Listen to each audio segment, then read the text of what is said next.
Tom Walsh with the Art Directors Guild. We're so happy to have you for this last session of the Innovative Outreach Program that we're doing for this year.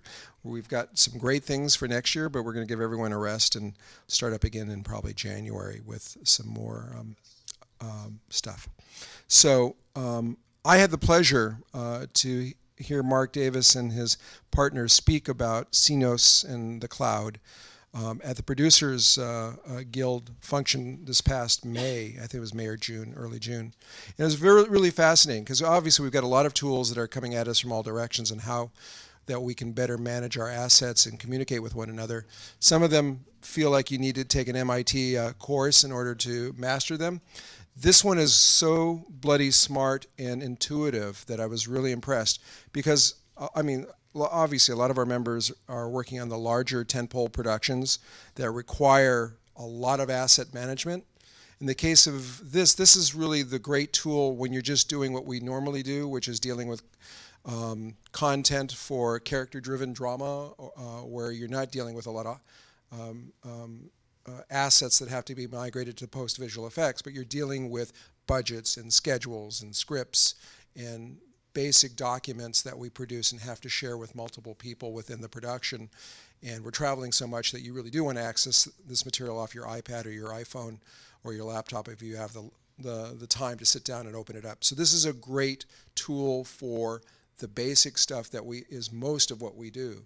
So I'm not going to go on any further, but those out you in cyberspace, thank you for joining us and continue to make this a pattern because we have members working in every part of the world now where there's an incentive program, which is a lot of parts of the world.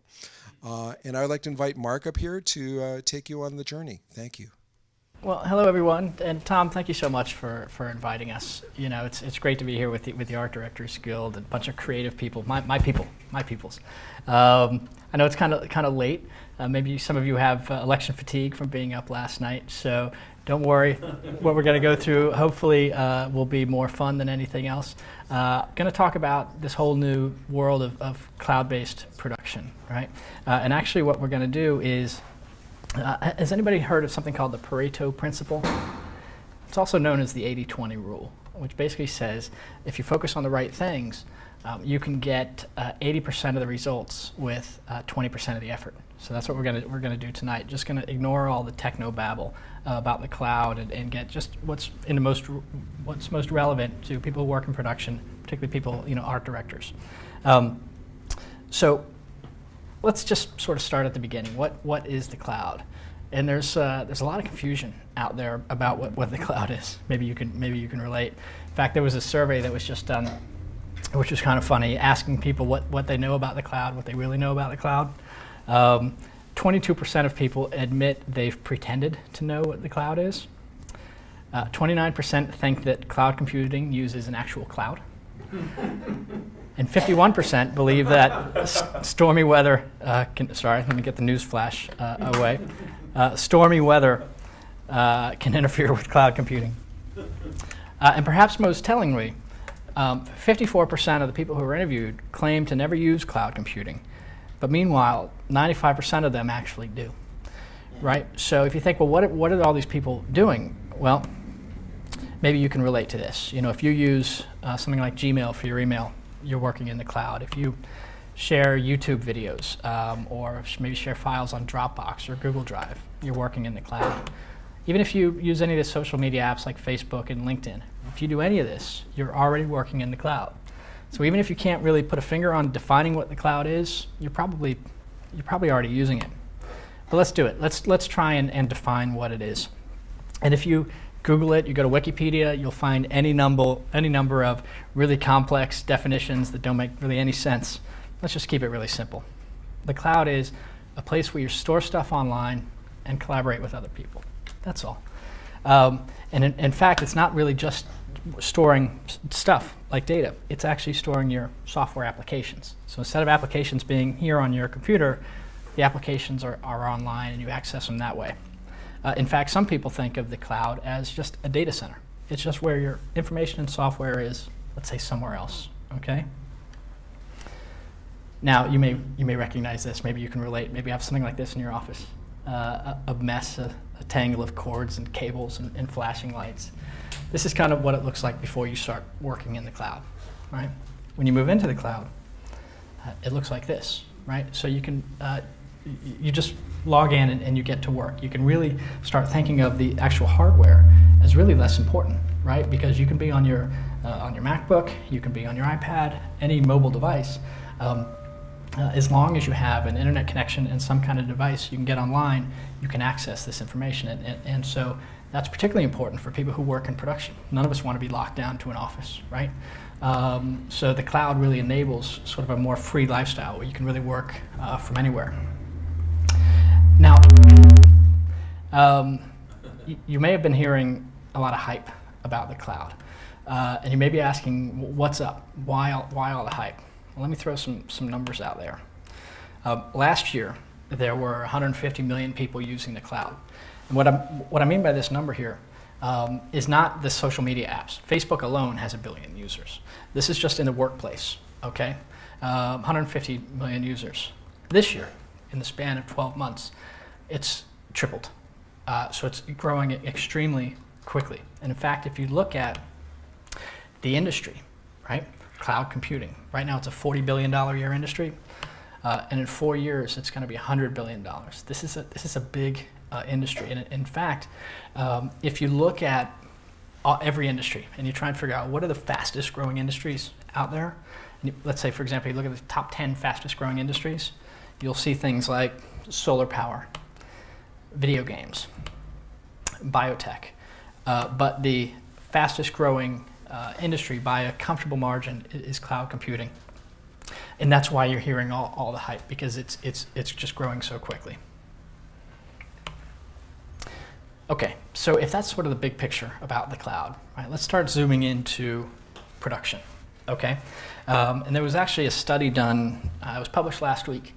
Avid commissioned it. It was done by Ovum Research, and they interviewed people who work in our industry. And they found that 23% of video professionals are using cloud-based production tools, but really more tellingly, 75% are actively considering using them. So if you look at what tools people are actually using right now, my company does some research in this area, and we really categorize the tools into 5 different sort of buckets. The first is email. So maybe you can relate, most people that we come across are using Gmail in the production world if they use a cloud-based email application. In terms of a shared calendar, we see a Google Calendar being used most often. In terms of file sharing, if we asked this question a couple years ago, most people would say Dropbox if they were sharing files. But now we're starting to hear Google Drive more and more often. And I think one of the key reasons for that is it's literally half the price of Dropbox. Okay, there's also this next bucket, which we call production elements. Okay, so maybe you've heard of some of these different kind of little apps. So Script is a browser-based script editing application. Dottle helps you issue call sheets. Quick Film Budget does. Well, I think you can imagine what Quick Film Budget does. And there's any number of these different apps coming out, and some of them are pretty interesting. It seems like there's one coming out every day. And the last category is around video collaboration.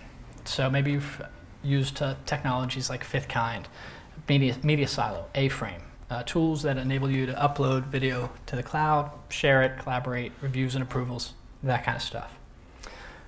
So that's fine, okay? There's some interesting things going on, but there's actually a problem. And the problem is what you see right there. The problem is there's a lot of stuff going on. And as a practical matter, when you're in production and you have to tell your team, all right, well, you need to log into this thing for that and that thing for this other thing, it can get a little unwieldy. It can get a little complex. So what you're starting to see, really beginning a couple years ago, is this trend towards production management.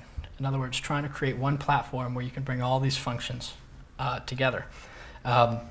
So maybe you're familiar with companies like Synchronize in Burbank, Lightspeed, Shotgun. There are a handful of these companies. And some of them are doing some pretty interesting stuff, and maybe you've used some of these tools. But from our perspective, sort of the next logical evolution to this is where we take the production management tools and start to marry it with the video collaboration. So you have literally everything related to a production in one single login in a browser. And you're really starting to see, well, you're really seeing two companies operate primarily in this space. You'll hear about, I think, the most often. One is Adobe. Okay, so Adobe's doing some pretty interesting things. Has anybody heard of Adobe Anywhere? I got one taker. How about Adobe Story? Okay, one for that. All right. Adobe Story is basically Adobe's scheduling and script writing application. And actually, the Adobe Anywhere, they just announced this at IBC a few weeks ago. Think of it as like Adobe Premiere, but in the cloud. So the video can actually be in the cloud, but you can use a Premiere on your workstation. And Adobe, they're doing some interesting things with regards to the metadata, not to get too geeky on you, but the metadata. So for example, you can take your script and put it in your timeline in Premiere. So that's kind of cool.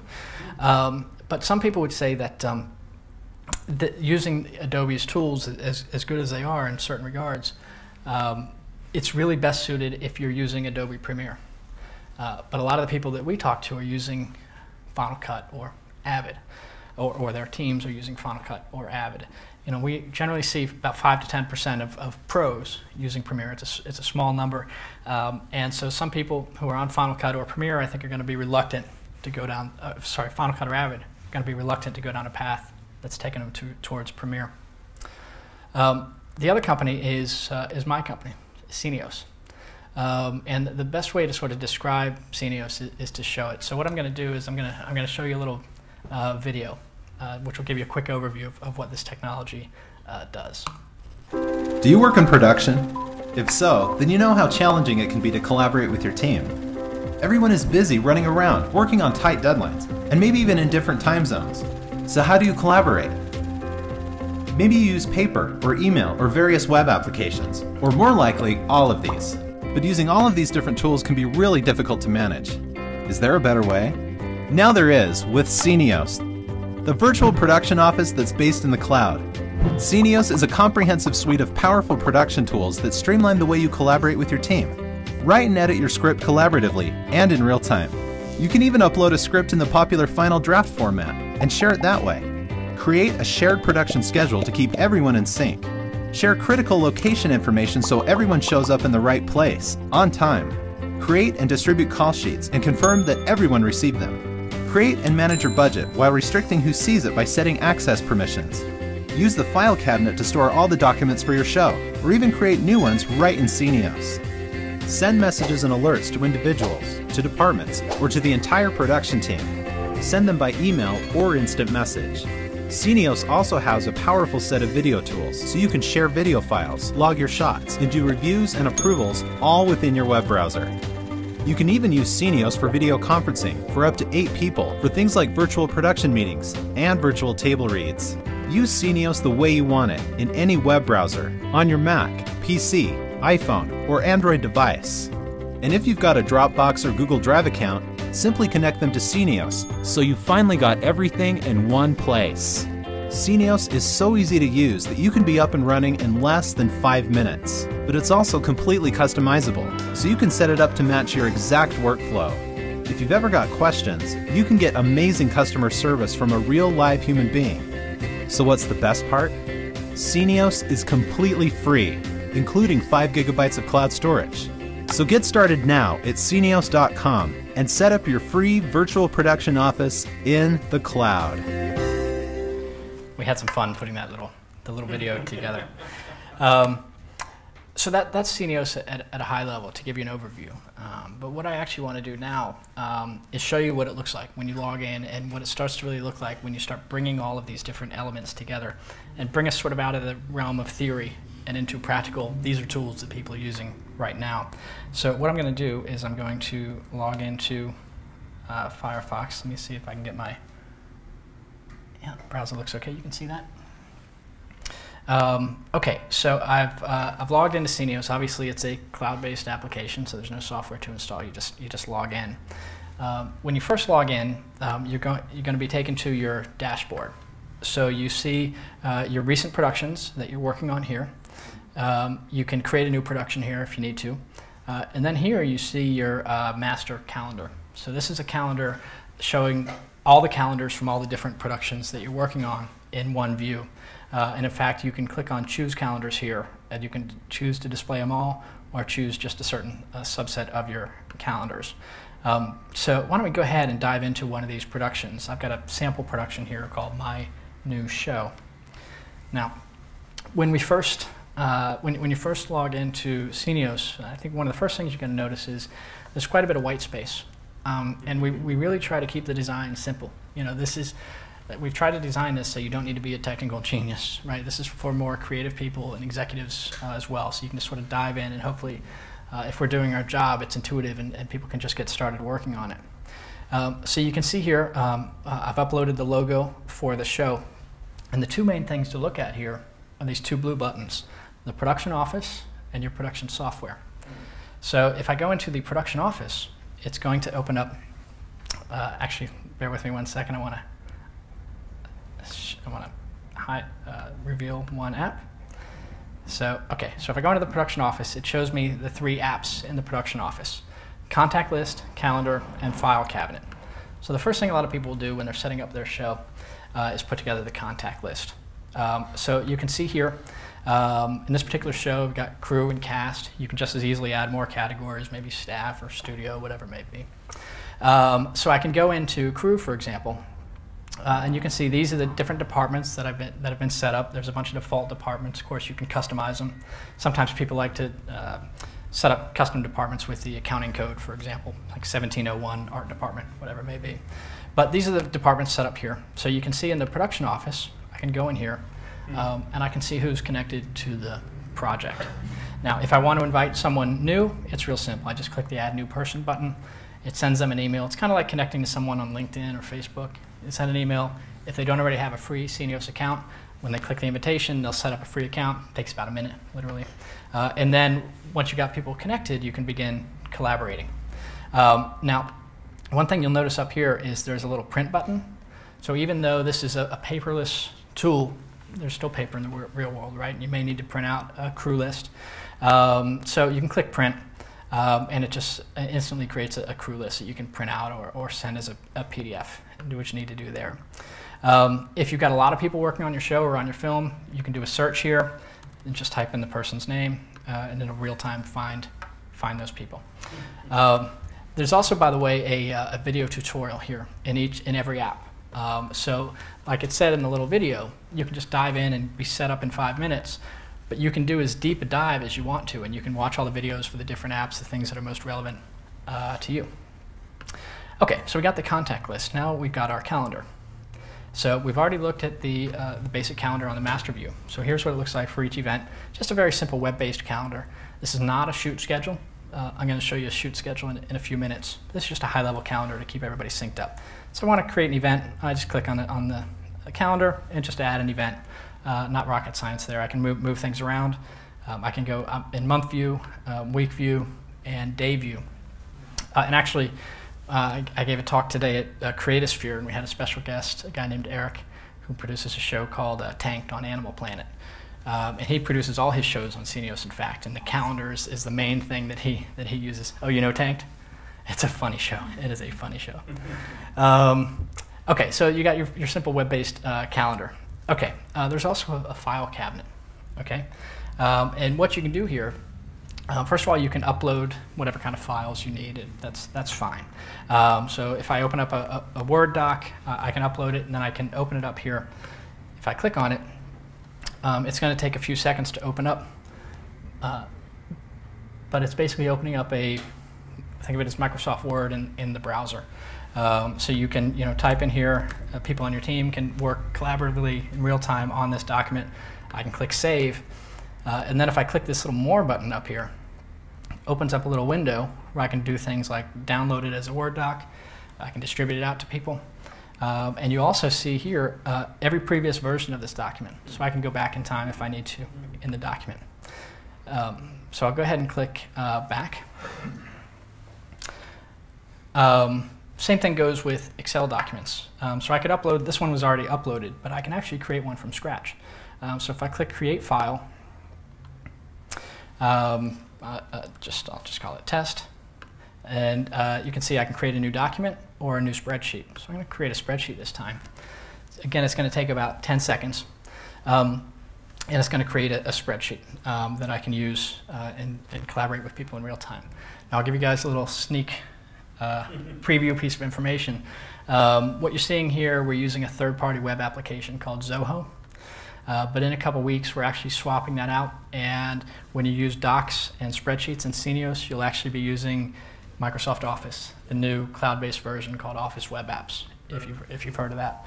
Even the free version of Scenios will come with free Office Web Apps. So if you're used to paying $200 or $300 for Office Web Apps, it'll be free on Scenios.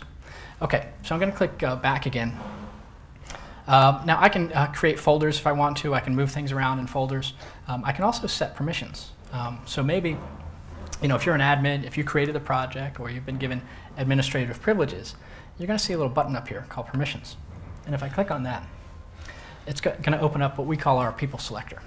Like it says, set permissions for this app. I can give access to everyone, maybe just the production office, or maybe just this person. Click Save.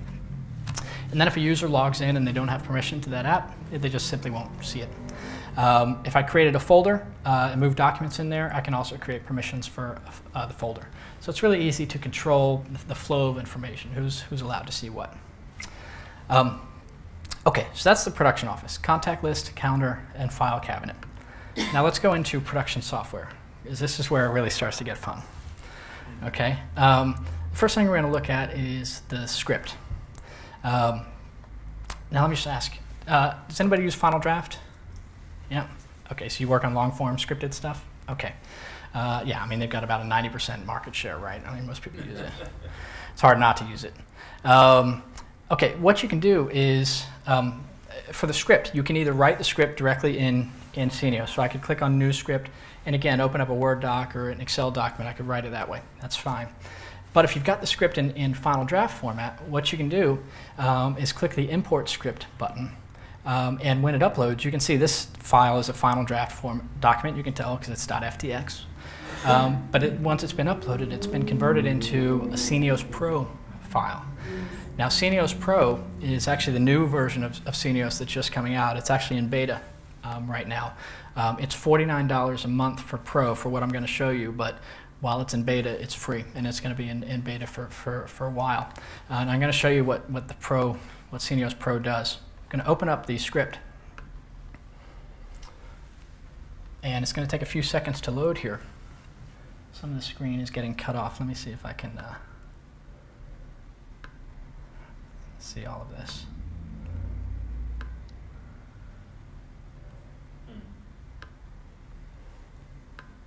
Can you see that okay? Yeah. Okay. Oh, actually, now I've got the left cut off. Okay. You're not seeing quite the left. Okay. All right. So what you're seeing here is the script. Okay. So I can read this. I can close this little panel for a second. I can read the script. That's just fine. It's formatted exactly the way it is in Final Draft. So if it's 100 pages in Final Draft, it'll be 100 pages here. But you can read it for free. You don't need to drop $200 or have people on your team drop $200 for Final Draft. You can read it just fine without it. And what you can do is, let's say you want to add comments to the script. There's a little commenting tool right here. So I could just click on the comment tool and just say change this, add a little comment, and there's my comment there. So people can create comments on the script. And you can also even, let me close that. There's a little highlighter tool here as well. So if you want to highlight a different portion of the script, really easy. Just grab the highlighter and highlight. So very easy to read the script, comment on it, and highlight it. Is that part of Pro or the free? This is Pro, what we're looking at here. Now. Right, okay. Exactly. So the script and the scheduling tool, which we're going to see in a second, is all in Pro. Okay, so now I'm going to open up this little panel that I had closed before. Because what you're seeing here is a listing of all the scenes. Okay, so you can see that we've assigned a scene number to each scene. You can see here's the scene header for each scene. But you see these grayed out numbers. You can probably guess what those are, right? Character ID, board IDs. Now, if you use Movie Magic scheduling or some of these other tools, you know it can be kind of a pain to assign board IDs to each character. We've created a little algorithm where it automatically calculates the board ID. And the way we do that is just the same way you would do it. Figure out who has the most lines of dialogue, that's character number 1. Second most amount of dialogue is character number 2, and so on. But we're doing that automatically. So you can see at a glance what characters are in each scene. It's also calculating the length of each scene in page 8s right here. Now, if I click on one of the scenes, it opens up over here a breakdown for that scene. Right? So here's the scene header. Here are the characters that are in that scene. I'll go ahead and close that. And you can actually start to break down the scene. Right? And you do that with this little Add New button here. So if you can see here, one of the elements here is a sofa. So if I want to add that as an element, just click Add New, and you see all the different types of breakdown elements that you would expect to see.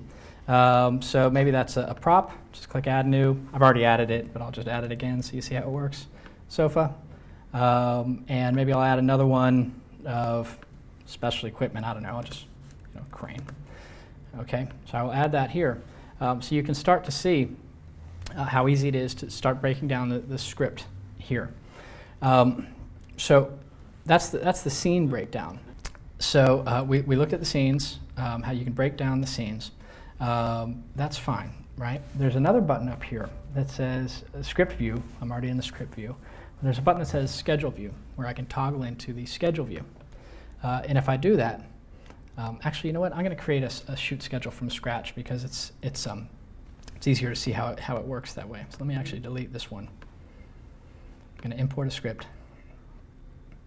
add the file, upload a final draft document, take a few seconds to upload. Okay, here's a script that's now been opened, and give it a second to open. I'm going to toggle into the schedule view.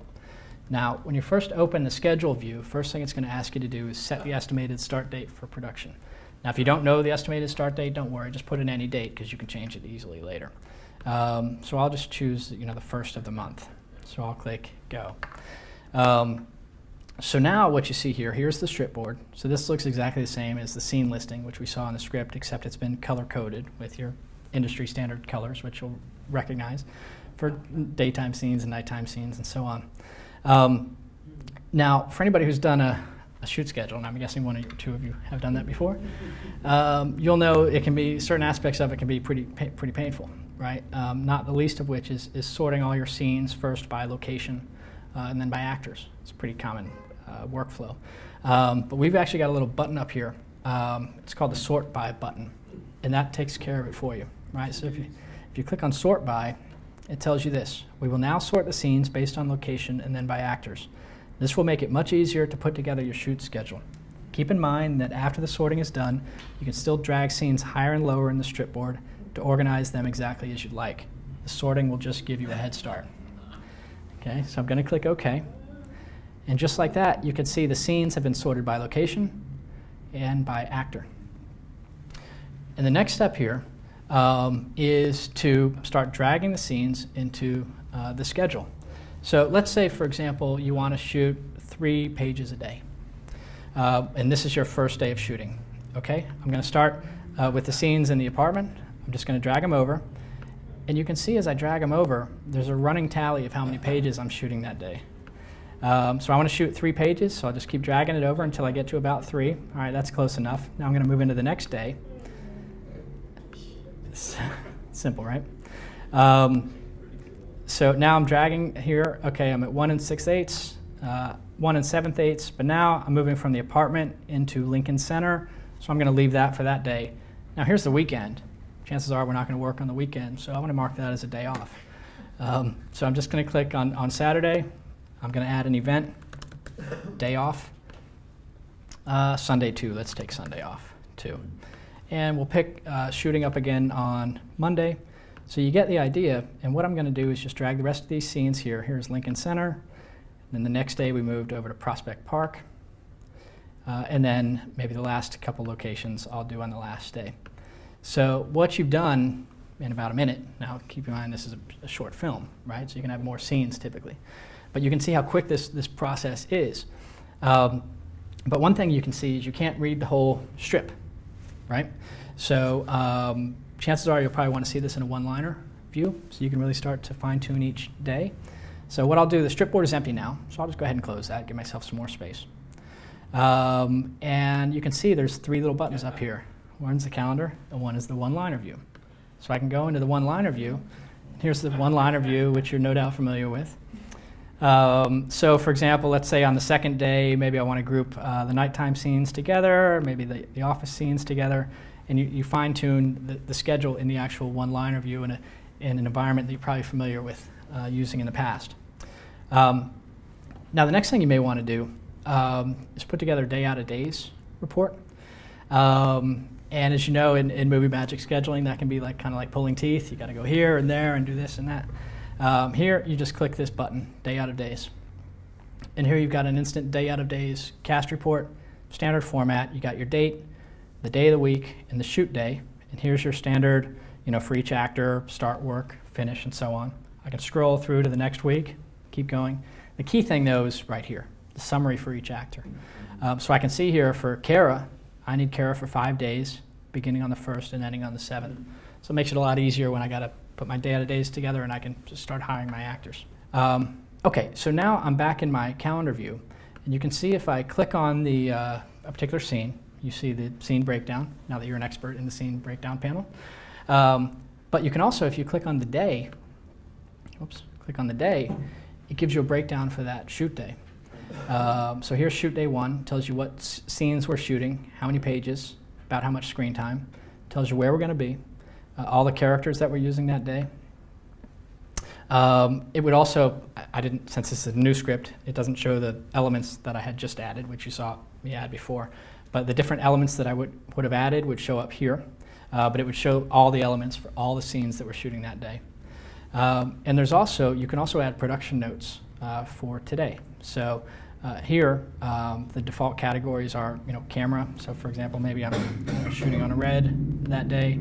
Other things are DQs, different types of effects, security, and other.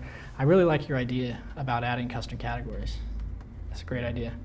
But you get the idea here, where you can add production notes for the day. Now you also see a little button here that says today's call sheet.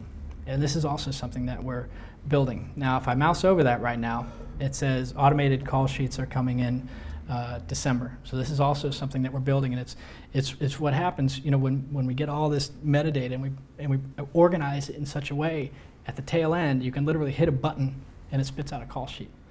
So instead of having the second AD spend the afternoon writing the call sheet, it's almost instantaneous. So that's something else we're working on as well. So I'm going to click Save, and I'm going to go back to Scenios. Before I do, like I said, we really want to get people's feedback. So if you use Scenios Pro and you have an idea or a question, just click the Give Feedback button and just give us feedback, and we'll get it instantly. It's super, super helpful for us. Okay, so I'm going to go back into Scenios now. Now we've looked at the script, we've looked at the shoot schedule, and again, I can set the permissions for each of these. We've looked at call sheets. The call sheets that'll be created instantly will live here, so people who don't see the shoot schedule can still see the call sheet. You've also got purchase orders. I'm guessing you guys have to use purchase orders every once in a while. And it's a total pain, because usually you find people have like an Excel template that they dig up from somewhere, but it's not just the document, it's the process of getting it approved, right? So that's what we built. We built an easy process for purchase orders. So now let's say we're in production, we're spending money, we're issuing purchase orders. If I want to issue a new purchase order, I just click Add New.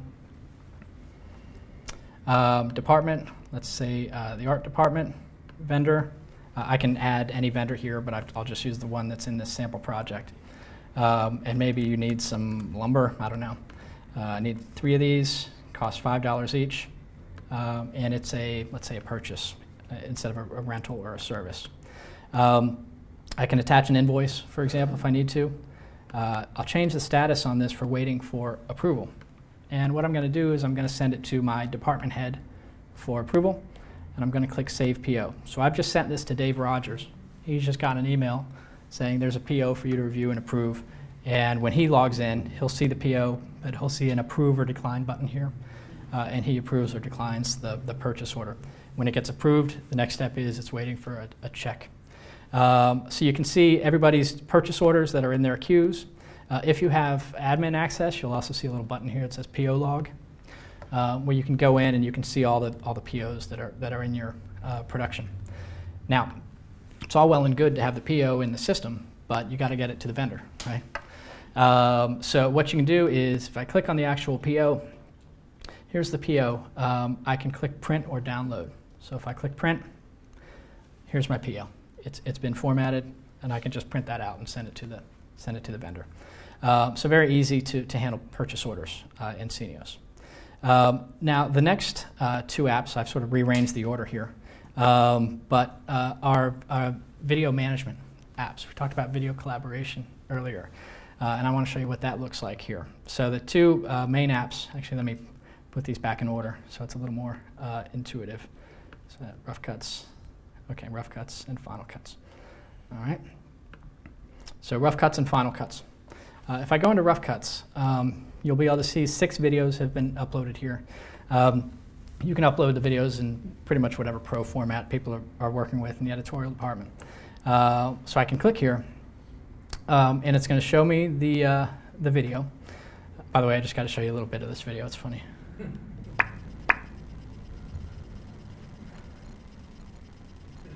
Oh, do we have audio? Oh, wait. I'm digressing. I've always wanted to be with someone who could manipulate the Force. Jennifer, you want to play with my lightsaber. I want to... Dude, that's sick. They're related. A long time. But I digress. Okay. By the way, that's a very funny movie called Use the Force. A young director here in LA, J.C. Reifenberg, is really talented. Okay, so here's the video. I can open here and I can see some basic metadata about the video. That's fine. Okay. The tool that people use the most here is where it says make comments, and what you can actually do is almost essentially write on the video. So like it says, start playing video. Okay. Mark my endpoint. Mark my out point. And maybe I want to just say, change this. Add comment. And people can even have a threaded conversation about that particular shot. If you can also check things off if a change needs to get made. If you're so inclined, you can then actually print out the shot log that you just created. So people are using this. Initially, we developed this as a shot log tool, but what we found is people are using it more for reviews and approvals. That's the most common use for it now. Okay, you can also download, if you want to download the original video file. I don't think that's relevant to you guys.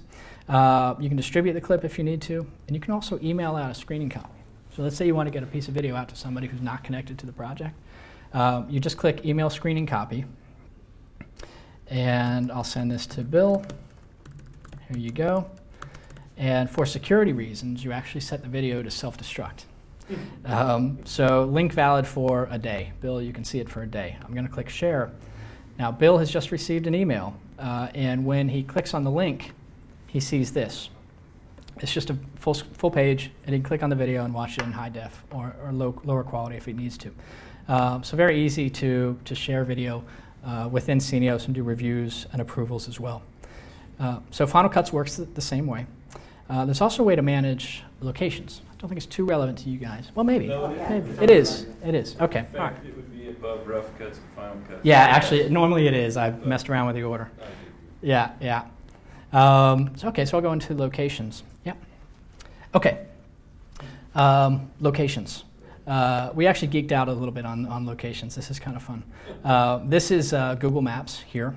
You see I've set a location. This is where I was this afternoon, the Hotel Marriott. Okay, if I click on it, it zooms me in to a bird's eye view of the location. And if you know the little Street View guy here, which I heard you mention, you can drag him onto the street. And so the team can start to visualize where they're going to be shooting that day. If you're out and about, maybe you're using this on your iPad, you need to get directions to the location. You just click Get Directions. I'll let it find see if it finds my current location. Whoops.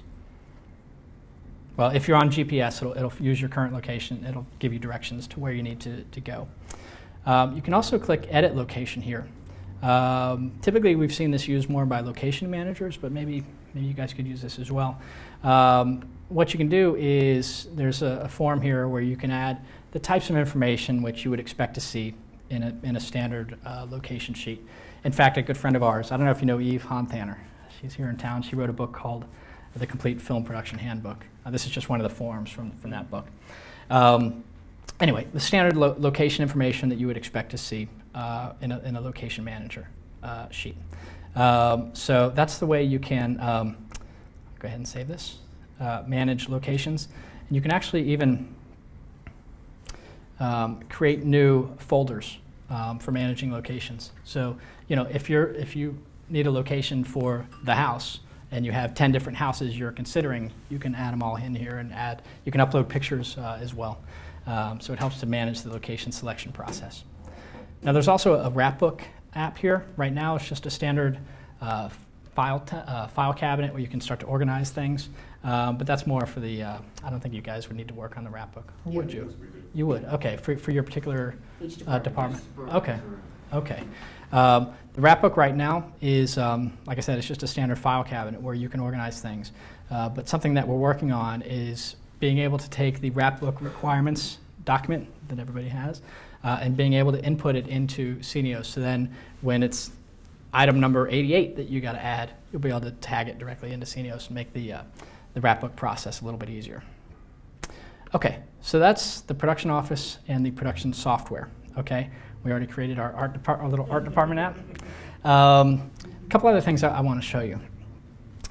One is down here. This is we call our real-time communications panel. Rolls right off the tongue, right? And basically what you can do here is you can see who that you're connected to is online. So here's Elizabeth. And if I click on Elizabeth's name, I can say hi. And Elizabeth is in the back of the room. So maybe she'll reply. Wouldn't that be great? Hey, modern technology. So you can instant message with people. This is great. I love it.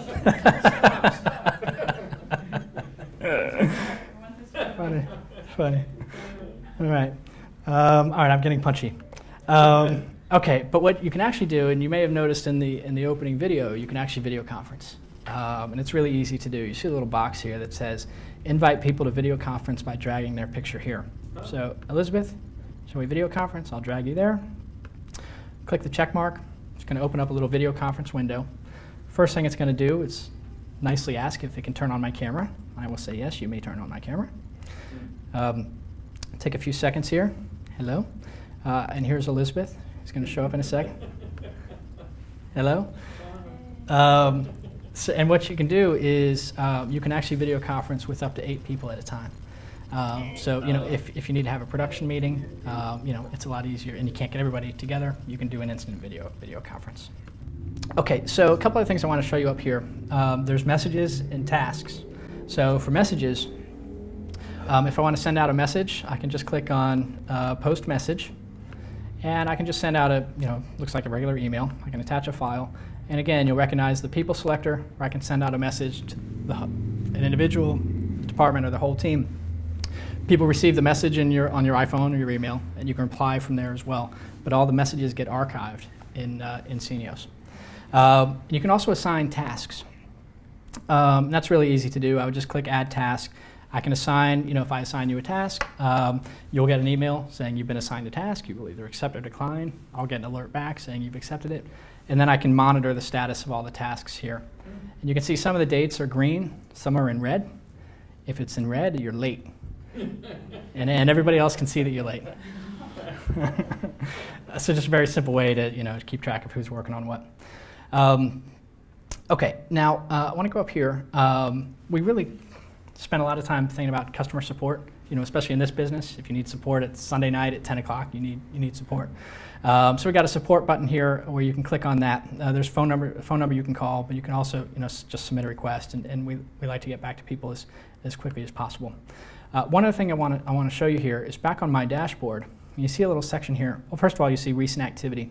Think of that as like your Facebook wall. It's just a real-time news feed of everything that's going on in your project, so you can see what your team is working on. There's also a little area called My Personal Stuff. So if you use Dropbox, you can connect it here. You can access your Dropbox files directly in Scenios. Google Drive will go live here in about a month. Okay, so that's Scenios, right, at a high level. So what I want to do now is go back into the slides. First thing I want to talk about is the pricing, which I think I've already kind of mentioned. Scenios is free, including 5 gigs of cloud storage. Pro is $49 a month, but like I mentioned, it's free while it's in beta. And we do also have something called Scenios Executive, which provides a set of monitoring and reporting tools and administrative tools as well. Okay. Now you've seen, we've talked about the cloud at a high level. We've talked about production in the cloud, and we've looked at one of these types of tools. One question you may be asking is it safe, right? Can I really, you kind of asked this, right? Is it safe? Can I really trust my data? And you may have seen, there was an article in the Hollywood Reporter a little while ago in which yours truly went on a little bit of a rant talking about security in the cloud. And I think the writer that I was talking to was a little surprised at how critical I was of a lot of cloud-based applications. Because there is risk out there. There's risk, and you need to be really careful about what tools you're using and how you're using them. And the first question you need to ask yourself is who you're going to trust, right? Because if you think about it, it's kind of like life. You know, if you're driving down the street, you're trusting the guy in the car coming the other way not to crash into you. If you're on a plane, you're trusting the captain not to crash it. There's certain things you got to trust. You know, you could not trust anybody, but can you really do that? But there's a way to think about this, and this is what I recommend. Think about it in terms of big companies and small companies, right? When it comes to big companies, so for example, Microsoft, Amazon, Apple, Google, these 4 companies in particular. If you're going to ask me, is it okay to trust my data to these companies? I would say, yeah. You know, there's other things to worry about in life. This is what they do for a living. They spend hundreds of millions of dollars trying to figure out how to protect data. It's what they do. If they get a reputation for losing data, stealing data, whatever it may be, you know, they're going to be out of business, right? So yes, I would say you could trust these types of companies. But it's different when you get to smaller companies. Okay, so you know, we saw earlier in the overview of all the different cloud applications, some cool stuff going on, but there's some small companies, right? And I guess the advice I would give about, you know, what about, you know, trusting smaller companies? I would say by default, trust no one. Trust no one, unless they earn it.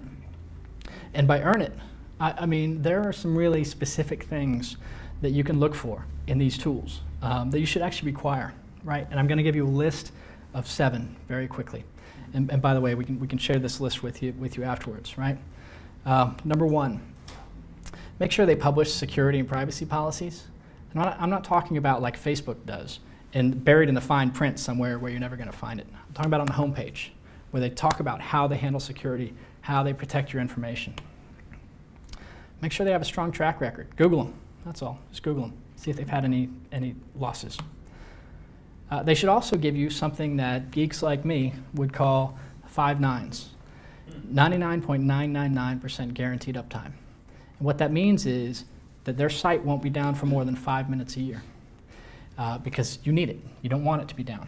And if they really believe in their product and they built it right, they should be comfortable giving you 5 nines. The next one is know where your data will live. And some people would say, it's in the cloud, who cares? I don't care where it actually is. I think that's wrong. I think that's the wrong approach. There are 2 companies out there you may have heard of, Amazon Web Services and Rackspace. And between these 2 companies, they have a greater than 90% market share of, they call it infrastructure as a service. They're sort of the guys behind the scenes. So a lot of the applications running on one of these 2 companies. If it's not running on one of these 2 companies, and by the way, these are both fine. I happen to prefer Amazon Web Services, but either one is fine. If it's not on one of these 2 companies, red flag, red flag. Also, off-site backups. So you may have heard about Amazon Web Services. Have you heard about some outages they've had recently? Yeah, right, where it went down for 3 hours or 4 hours and everybody got in a snit, because sites like Foursquare and some other sites went down. Well, here's how that works, okay? Amazon Web Services has a gigantic data center at some undisclosed location outside of DC and outside of San Francisco, right? And if you're a customer of Amazon Web Services, we use Amazon Web Services, by the way, then you can choose to host the information in one or the other or both. And if you're being prudent about it, you'll host it in both. Because if one goes down, in real time it fails over to the second one. It's called an off-site backup. And so when you hear about sites like Foursquare going down because of an Amazon outage, shame on them. That tells you right out of the gate that they're only using one. All they have to do is pay a little more money to host it in two. Right? So make sure that there's off-site backups. The next one is you should have an easy way to get your data and to delete your data. Think of your data as like money that you're putting in the bank. If you give the bank your money, you want to be able to take it back when you need it. Same thing with data. As a matter of fact, on Scenios, for example, if you go into the My Account page, there's a button that says Get My Data and Delete My Data. We make it that simple because our view is it belongs to you. It doesn't belong to us. And our view is every site should do that. They should make it that easy. And also, they should give you a free trial. Okay? If they really believe in your product, then in their product, they should say, hey, try it. If you like it, start paying for it. That's fine. But make sure you get a free trial and you only start paying if it works well. Now the thing is, when you find that level of trust, somebody you trust, it just gives you more power day to day in your workday, right? You can manage better. You can work more quickly. In fact, you can work in real time. You just saw me video conference with Elizabeth, right? You can go green, right? So you can use a lot less paper. Some people are using no paper at all. You can experiment, right? So you can be more agile. So you saw all those different cloud-based apps. Try them out, right? If they work, great. If they don't, no harm, no foul. You didn't spend any money, you move on to the next one. You can also sell better. We're actually seeing a lot of people use Scenios and other tools like this for shows that are in development. So for example, Scenios, if you're working on something in development and you've got a budget currently of $0.00, it makes financial sense to use these free tools while you're in development. Now those are some of the sort of the business benefits, if you will. There's also some sort of less tangible benefits, maybe more personal related, about working in the cloud. There was another survey that I thought was pretty hilarious. It talked about people who are using the cloud and what are some of the personal benefits of using it. One is this: 35% said they could share information with people they'd rather not interact with in person. 40% said they could access work information from home in their birthday suit. 25% keep embarrassing videos off their personal hard drive. I think I'm noticing a theme here. And 33% highlighted the fact that they can relax and work from anywhere. So these are some of the more sort of lifestyle oriented aspects of working in the cloud and not being chained to an office. Okay, just got a couple more minutes here, and just one more thing I want to highlight here, which is to just sort of put this into context in terms of the industry, the evolution of technology in the industry. And if you look at the way that production has evolved over the let's say the last 100 years, started out in film, moved to video, then moved to nonlinear editing in the 80s. And in the last 10 years or so, there's been a lot of really cool stuff happening around tapeless and HD workflows. To me, the next logical evolution of this is what I describe as cloud-based workflows. And that's what you've just seen, cloud-based workflows. And it's only recently become possible. I'd say the last 12 to 18 months, where the technologies have gotten so sophisticated and the costs have come so far down that you're really starting to see this mass adoption. You're starting to see, like the number we saw earlier, where in the last 12 months, 3 times more people are now using the cloud, just in the last 3 months. And it really is transforming production as we know it. Not in the future, not theoretically, now. People are using these tools now. Okay, so if you want to get started in the cloud, here's some just general advice I would give. First is experiment. So like I mentioned before, try out the tools, see what works for your particular workflow. Everybody's workflow is different. Again, only use the free version until you see if it works for you. And I'm going to date myself a little bit here. But if you remember Hill Street Blues, you remember the dispatcher used to tell the cops when they were going out on the beat, let's be careful out there, right? That's what I would say to you. Just be careful out there, right? Do your homework. Use the 7 rules that I put up before, and just be careful. Now, if you have any questions, my email address is mark@scenios.com. I love talking about this stuff. Or better yet, we're based in New York City. If you're ever in New York City, come see us. We're at the Tribeca Film Center.